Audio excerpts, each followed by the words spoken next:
హరే కృష్ణ. రామాయణంలోని జటాయువు మరియు సంపాతి కథ విన్నారా? జటాయువు మరియు సంపాతి సూర్యుడి సారథి అయిన అరుణుడి కుమారులు. ఇద్దరు శక్తివంతమైన గద్దరాజులు. జటాయువు చిన్నవాడు, సంపాతి పెద్దవాడు. ఒకరోజు ఇద్దరు అన్నదమ్ములు ఒక పోటీ పెట్టుకున్నారు, ఎవరు సూర్యుడికి దగ్గరగా ఎగరగలరో అని. ఇద్దరు చాలా ఎత్తుకు ఎగిరారు. కానీ జటాయువు చిన్నవాడు కావడంతో సూర్యుడి తీవ్ర వేడిని తట్టుకోలేకపోయాడు. అప్పుడు అన్నయ్య సంపాతి తన రెక్కలతో జటాయుకి నీడనందించాడు. సంపాతి రెక్కలు సూర్యుడి వేడికి కాలిపోయాయి. అన్నయ్య త్యాగం వల్ల జటాయు ప్రాణాలతో బయటపడ్డాడు. రెక్కలు కూలిపోయిన సంపాతి వింధ్యాచలం పర్వతంపై పడిపోయాడు.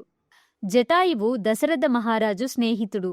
పంచవటిలో శ్రీరాముడికి రక్షకుడిగా ఉన్నాడు. రావణుడు సీతమ్మను అపహరిస్తున్న సమయంలో జటాయువు రావణుడితో యుద్ధం చేశాడు.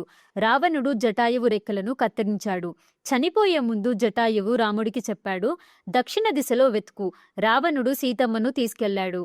రాముడు జటాయువుకు తన తండ్రి దశరథునికి చెయ్యలేని అంత్యక్రియలు చేశాడు. సీతమ్మను వెతుకుతూ వానరసేన జటాయువు చెప్పిన దిశగా దక్షిణం వైపు వెళ్లి సముద్ర తీరానికి చేరుకుంది. ముందుకు దారి కనిపించక అందరూ నిరాశకు గురయ్యారు. అప్పుడు అంగదుడు అన్నాడు, రామకార్యం నెరవేర్చలేకపోతున్నాం, ఇక బ్రతకడం ఎందుకు? వానరులు పరస్పరం రావణుడు సీతను ఇదే దిశగా తీసుకువెళ్లాడు అని మాట్లాడుకుంటుండగా వింధ్యాచల పర్వతంపై ఉన్న రెక్కలు లేని గద్ద సంపాతి ఆ మాటలు విన్నాడు. జటాయువు నా తమ్ముడు అని అంటూ బయటికి వచ్చాడు. అప్పుడు వానరులు జరిగిన విషయమంతా సంపాతికి చెప్పారు.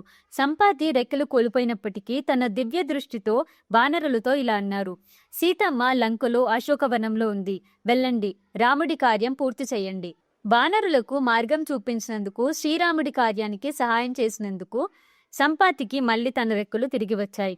ఇద్దరు సోదరులు, ఇద్దరి త్యాగాలు, ఒకటే లక్ష్యం, శ్రీరాముడి కార్యం.